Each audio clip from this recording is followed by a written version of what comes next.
And the packing fraction topic. अब इससे पहले का थोड़ा सा रिकॉल करते हैं हम लोग। हमने इससे पहले देखा था relation between edge length and the radius, radius में और उसकी एज लेंथ में किसी भी यूनिट सेल में क्या रिलेशन होता है। आज हम देखते हैं पैकिंग फ्रैक्शन। पहले तो हम इन वर्ड्स को समझते हैं, पैकिंग फ्रैक्शन कहते किसे। देखिए पैकिंग फ्रैक्शन में एक्चुअल में ये सपोज आपके पास एक कोई बॉक्स दिया गया, इस बॉक्स में आपको बॉल हम कह रहे हैं कि अरेंज करना है, और ये बॉल एक तरह से एटम्स है। तो जब आप इन बॉल्स को अरेंज कर रहे हैं, हालांकि ये स्ट्रक्चर 2 डायमेंशनल स्ट्रक्चर है और हम पढ़ रहे हैं यूनिट सेल जो कि क्यूबिक फॉर्म में है। तो सपोज इनको हमें अरेंज करना है, तो आपने क्या किया, मैक्सिमम अपनी ओर से अच्छी तरीके से बॉल्स को ऑक्यूपाई करवाने की कोशिश की, अरेंज करने की कोशिश की, बट उसके बावजूद भी यहाँ पे देखिए ये कुछ स्पेस रह जा रहा है। तो ये जो स्पेस रह जाता है इसको तो कहा जाता है वॉइड्स, ठीक हो गया। और साथ में जो ये एटम प्रेजेंट है या फिर जो बॉल्स हैं इनको कहा जाता है पैकिंग फ्रैक्शन बाय एटम, कि कितना उन एटम ने इस बॉक्स में स्पेस ऑक्यूपाई किया है इस डब्बे की रेस्पेक्ट में। अब देखिए तो हम पैकिंग फ्रैक्शन किस तरह से निकाल सकते हैं। This is the volume of cube, क्योंकि अभी तो आपके पास डिब्बा है, लेकिन अब आपको क्या करना है, जितनी भी आपकी सिंपल क्यूब है, बीसीसी स्ट्रक्चर्स है और एफसीसी स्ट्रक्चर्स है, क्योंकि ये सारी की सारी यूनिट सेल ही इस चैप्टर में पढ़नी है और ये सारे के सारे क्यूबिक फॉर्म में। तो हम कह रहे हैं कि volume of A cube for SC for BCC and FCC. तो वॉल्यूम ऑफ क्यूब मींस इस क्यूब में, अगर हम क्यूब मान लेते हैं, हालांकि एक नॉर्मल 2 डायमेंशनल स्ट्रक्चर 2 डायमेंशनल डब्बा है, तो इसका पूरा का पूरा वॉल्यूम और इसमें कितने ये बॉल्स हैं, ये कितने एटम्स ऑक्यूपाई किए गए, तो हम कह सकते हैं वॉल्यूम ऑफ स्फीयर। अब हमने स्फीयर क्यों कहा, क्योंकि हम इन एटम्स को क्या मान लेते हैं, स्फीयर के रूप में, क्योंकि इसका स्ट्रक्चर क्या है, स्फेरिकल स्ट्रक्चर है। सो दैट्स व्हाई हम एज्यूम करते हैं कि इनका जो स्ट्रक्चर है वो स्फेरिकल शेप में। तो अब देखिए पैकिंग फ्रैक्शन क्या होगा कि कितना उस क्यूब में कितना एटम के द्वारा ऑक्यूपाई किया गया स्पेस है, that is called packing fraction. While packing fraction तो हमेशा एक के रेस्पेक्ट में लिया जाएगा, लेकिन पैकिंग एफिशिएंसी 100 में के रेस्पेक्ट पे लिया जाएगा। तो सबसे पहले हम देखते हैं सिंपल क्यूब के लिए packing fraction. Now simple cube का स्ट्रक्चर आपने इस तरह से देखा है, जिसमें कि 8 के 8 कॉर्नर्स पे ये एटम प्रेजेंट है, ठीक है। Now suppose this is the edge length, या फिर ये हम मान लेते हैं ये इसकी एज लेंथ ए है, तो लेट एज लेंथ बराबर ए और वॉल्यूम ऑफ क्यूब बराबर आपको पता है ए क्यूब होता है। और साथ में आपने पढ़ा था relation between edge length and the radius, ये इसका ये आपको मैंने इससे पहले वीडियो में भी बताया था, this is the 1 hour and this is the 2nd hour. तो A इक्वल्स आपने देखा था, दिस इज द 2 आवर, या फिर हम इसको कह सकते थे R इक्वल्स A/2, है ना। ये कोई भी रिलेशन आप लोग लेके इसमें रख सकते हैं। अब देखिए वॉल्यूम ऑफ, पहले कुछ चीजें हम इनको समझ लेते हैं। वॉल्यूम ऑफ स्फीयर, अब इसमें कितना एटम प्रेजेंट है इसको हम देखते हैं। Volume of sphere, volume of sphere आपने 10th क्लास में मेंसुरेशन वगैरह पढ़ी है, तो वॉल्यूम ऑफ स्फीयर निकाला जाता है 4/3 πr³ से। ध्यान देने वाली बात है, मैंने थोड़ी देर पहले आपको फॉर्मूला बताया था पैकिंग फ्रैक्शन का, that is the packing fraction बराबर volume of this cube and कितना एटम इसमें प्रेजेंट है, ये कितना एटम के द्वारा स्पेस ऑक्यूपाई किया गया है। तो volume of sphere that is occupied by atom, ठीक हो गया। तो वॉल्यूम ऑफ क्यूब देखिए, ए क्यूब हमने लिखा हुआ है, तो सबसे पहले पास a cube and volume of sphere, क्योंकि देखो सिंपल क्यूब के लिए नंबर ऑफ एटम होता है ए, तो वॉल्यूम ऑफ स्फीयर अभी आपने देखा है 4/3 पाई आर क्यूब, ठीक है। इसको सॉल्व करते हैं, यहीं पे देखिए 4/3 pi are cube upon a cube में हम ए की वैल्यू हमें पता है 2r, तो यहाँ पे आ जाएगा ट्वाइस आर का क्यूब। अब इसको आगे समझिए, देखिए हम इसको एक एक स्टेप बाय स्टेप सॉल्व करेंगे, क्योंकि मेरे पास सारे बच्चे हैं, बायो के बच्चे भी हैं, तो इस तरह से 4 पाई आर क्यूब अपॉन 3, 2 2 जा 4 एंड 8 आर क्यूब से आर क्यूब कैंसिल हो गया, 4 से 4 2 जा 8 हो गया, तो ये आ जाता है आपके पास पाई अपॉन 6, ठीक हो गया, 3 2 जा 6। और अगर हम इसकी वैल्यू रख देते हैं 3.148 अपॉन 6, तो ये आ जाता है 0.52। तो 0.52 इज द पैकिंग फ्रैक्शन, ठीक है ना, क्योंकि हम ये एक के रेस्पेक्ट पे निकाल रहे हैं, तो 0.52 इज द पैकिंग फ्रैक्शन। और अगर हमें पैकिंग एफिशिएंसी निकालनी है तो हम 100 के रेस्पेक्ट में 100 से मल्टीप्लाई कर देंगे, और इस तरह से ये आ जाता है 52%। तो 52% यहाँ पे एटम्स के द्वारा स्पेस ऑक्यूपाई किया गया। इट मीन्स अगर इस सिंपल क्यूब में अगर हम एटम बॉल्स अरेंज करने लगे, तो सिर्फ 52% से ही बॉल के द्वारा, ये एटम्स के द्वारा स्पेस ऑक्यूपाई किया जाता है। अब आ जाता है कि तो कितना स्पेस बचा, या फिर हम कह सकते हैं कि कितना स्पेस वॉइड्स के लिए रहा, कितना स्थान खाली छूट गया। तो खाली छूटने के लिए आप सीधे सीधे क्या कर लेंगे, 100 माइनस 52, तो 48%। तो 48% तो इसके लिए आ जाती है वॉइड्स बराबर 48%। मीन जो खाली स्पेस है, खाली स्पेस कितना है 48% ही। अगर हमने इसमें बॉल अरेंज करने लगे या एटम इस तरह से अरेंज करें, क्योंकि ये तो सिंपल क्यूब है, तो अगर हम एटम अरेंज करने लगे या फिर ये एटम जो अरेंज है, तो इन एटम्स के द्वारा ही कितना स्पेस ऑक्यूपाई किया गया है, ओनली 52%। तो खाली स्पेस इसमें कितना बचा हुआ है, दैट इज द 48%। तो इस तरह से हमने समझा कि packing fraction and the packing efficiency for the simple cube. Now we will take packing fraction for BCC।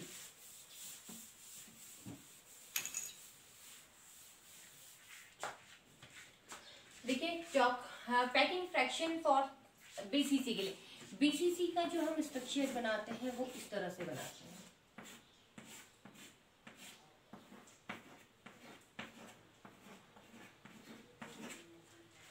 ठीक है, BCC में एक एटम यहाँ पे प्रेजेंट होता है। अगेन इस यहाँ से यहाँ पर तक की जो एज लेंथ है वो A है, तो एज लेंथ पहले हम ये सारे के सारे चीजें इनको मेंशन कर लेते हैं।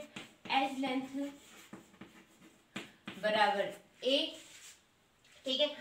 नाउ नंबर ऑफ एटम, कि कितना नंबर ऑफ एटम प्रेजेंट होता है, या फिर हम इसको सिंपल रैंक भी कह सकते हैं। ये आपने पढ़ा था कि number of atom that is the 8 corners multiplied by 8, and एक एटम है तो +1, ये आ जाता था आपके नंबर ऑफ एटम 2, ठीक है ना। ये आपने इसको हम रैंक भी कह सकते हैं, तो दैट इज द 2 चौका नीचे। तो इस तरह से नंबर ऑफ एटम आ जाता है आपका यहाँ पे 2। अब हम बात कर रहे हैं यहाँ पे volume of sphere. Volume of sphere 4/3 pi are cube. ये आपको सबको पता है कि कितना एटम उसमें स्फीयर का है, तो वो कितना वॉल्यूम ऑक्यूपाई कर रहा है ना। Volume of cube again that is the A cube. अब हमें सबसे पहले देखना है, थोड़ा सा रिकॉल करना है, what was the relation between the edge length and the radius. क्या इसमें था, तो बीसीसी के लिए आपको ध्यान होगा A बराबर आपने पढ़ा था, या फिर R बराबर आपने पढ़ा था √3 इंटू ए अपॉन 4, या फिर हम कह सकते हैं ए बराबर 4r अपॉन √3। तो इस रिलेशन से ही हम क्या कर सकते हैं, ए क्यूब की वैल्यू निकाल सकते हैं।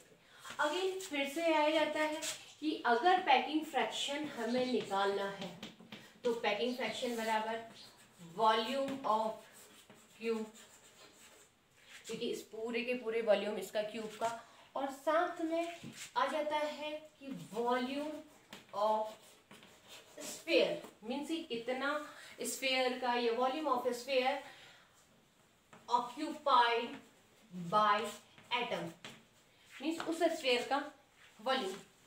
तो अब हम फिर से देखते हैं वॉल्यूम ऑफ ए क्यूब, इसको ए क्यूब ले लेते हैं into 4 by volume of sphere.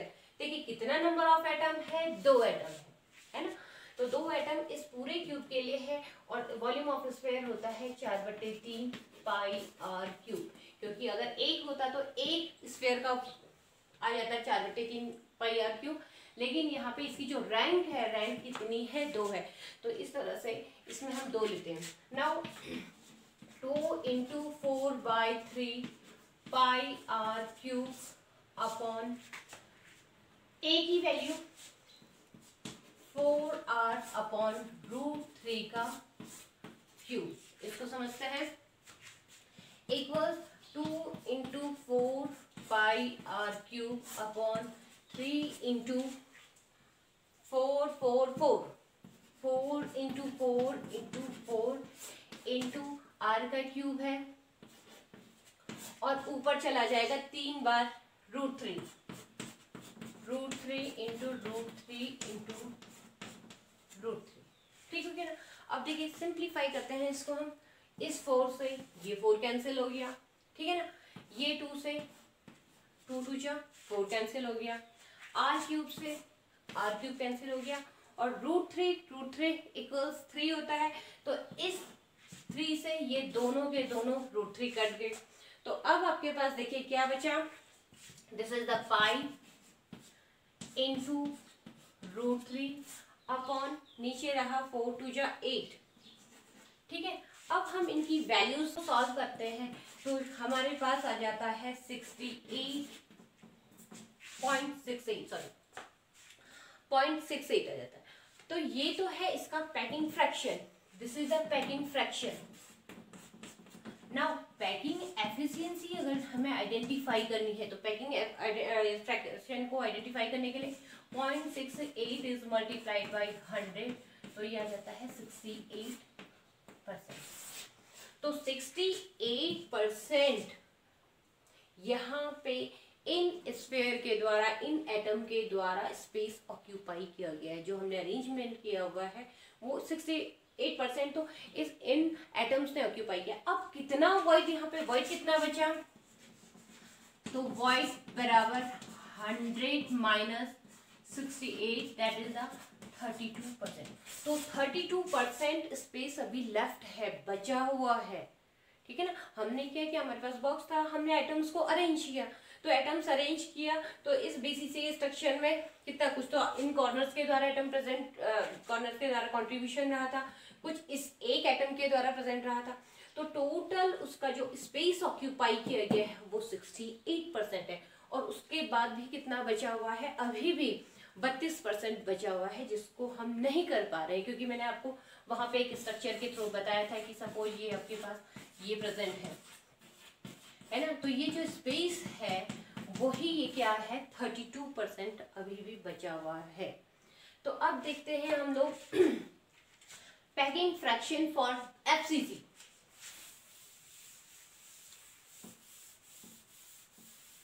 चलिए अब हम देखते हैं packing fraction for FCC. FCC का स्ट्रक्चर ध्यान से समझिएगा।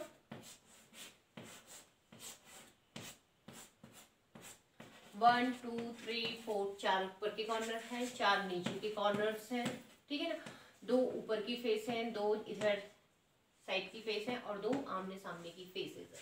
तो इसमें यहाँ पे जो इनका रैंक निकल के आता है, रैंक दैट इज द 4 या फिर नंबर ऑफ एटम 4, वो आपको मैंने पिछले वीडियोस में बताया था किस तरह से कि 8 कॉर्नर है, 8 कॉर्नर का कंट्रीब्यूशन 1/8 है, प्लस यहाँ पे 6 फेसेस हैं, ऊपर नीचे दाएं बाएं आमने सामने तो 6 फेसेस हैं, और इन सब का कंट्रीब्यूशन 1/2 है। तो इस तरह से 3 and 1 4, तो ये 4 इस तरह से यहाँ पे इसकी रैंक 4 निकल जाएगी। अगेन ये यहाँ पे सपोज ये है या ये है, इसकी एज लेंथ होती है a, तो एज लेंथ बराबर a and the volume of cube that is the a cube. अब ध्यान से समझिए आप लोग कि हमने जो रिलेशन देखा था एज लेंथ और रेडियस के बीच में इससे पहले वीडियो में, वो था r equals √2 into a upon 4।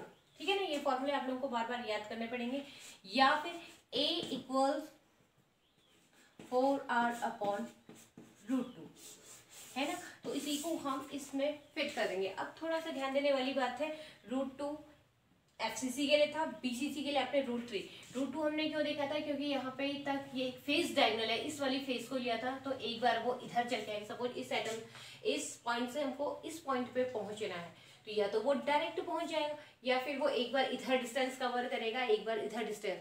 तो हमने याद करने के लिए एक शॉर्टकट देखी थी, that is the √2 into a upon 4। अब हम बात करते हैं आगे, वॉल्यूम ऑफ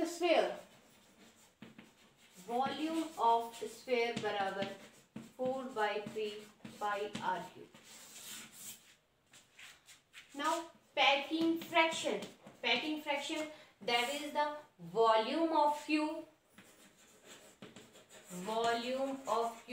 और इस क्यूब में कितना हम एटम को, कितना इन स्फीयर्स को, ये कितना इन बॉल्स को ऑक्यूपाई करा सकते हैं, रख सकते हैं, ढंग से अरेंज करा सकते हैं, that is simple called packing fraction. तो इसमें आ जाता था वॉल्यूम ऑक्यूपाइड बाय एटम, है ना, कितना उसका वॉल्यूम है। तो इसके लिए again volume occupied by atom, ये आ जाता है वॉल्यूम स्फीयर का 4/3 πr³, और कितने इसमें इसकी रैंक है, कितना एटम प्रेजेंट है, ऑटोमेटिकली पहले से 4 है, अपॉन वॉल्यूम ऑफ क्यूब। तो वॉल्यूम ऑफ क्यूब में यहाँ पे रख लेते हैं, एक एज लेंथ आ जाती है इसकी 4r अपॉन √2 का क्यूब, या फिर इसको और प्रॉपर तरीके से सॉल्व करते हैं, तो ये आ जाता है 4 into 4/3 πr³ अपॉन 4r का cube. It means 4 into 4 into 4 into r³, और ये √2 चला जाएगा यहाँ ऊपर, तो इस तरह से आ जाएगा है √2 into √2 into √2। अब ध्यान से समझिए, ये 4 से ये 4 कैंसिल हो गया, ठीक है, ये 4 से ये 4 कैंसिल हो गया, r³ से ये r³ कैंसिल हो गया। इसको और सिंप्लीफाई हम करते हैं, तो अब बच जाता है हमारे पास सिर्फ ऊपर पाई इंटू √2 की वैल्यू हो जाती है 2 इंटू √2 अपॉन 3 into 4, और ये 2 से फिर ये फिर अगेन कैंसिल हो जाता है। तो अब आपके पास आ जाता है पाई इंटू √2 अपॉन 3 2 जा 6, और इन सब को सॉल्व करने के बाद आ जाता है 0.74। ठीक है, इसको आप सॉल्व कीजिएगा, इसकी वैल्यू रखिए और आराम से सॉल्व कीजिए, तो दैट इज द 0.74। तो पैकिंग फ्रैक्शन आता है 0.74, और इसकी पैकिंग एफिशिएंसी देखते हैं। तो packing efficiency that is the 0.74 is multiplied by 100, तो ये आ जाता है 74%। तो 74% इन एटम्स के द्वारा, जो ये एटम ऊपर नीचे दाएं बाएं इधर उधर सारी चीजें हमने ढंग से अरेंज कर रखी हैं, वो लगभग कितना 74% इस पूरे यूनिट सेल का स्पेस को ऑक्यूपाई करता है, ग्रहण करता है। और अब आपके पास इसमें बच जाता है वॉइड्स। तो वॉइड्स बराबर अगेन 100 माइनस 74, तो आपका बच जाता है दैट इज द 26%। तो 26% अभी भी इसमें स्पेस लेफ्ट है, बचा हुआ है। ठीक है, इन बॉल्स को अरेंज करने के बाद, इन एटम्स को अरेंज प्रॉपर तरीके से अरेंज करने के बाद भी अभी भी 26% इसमें स्पेस बचा हुआ है।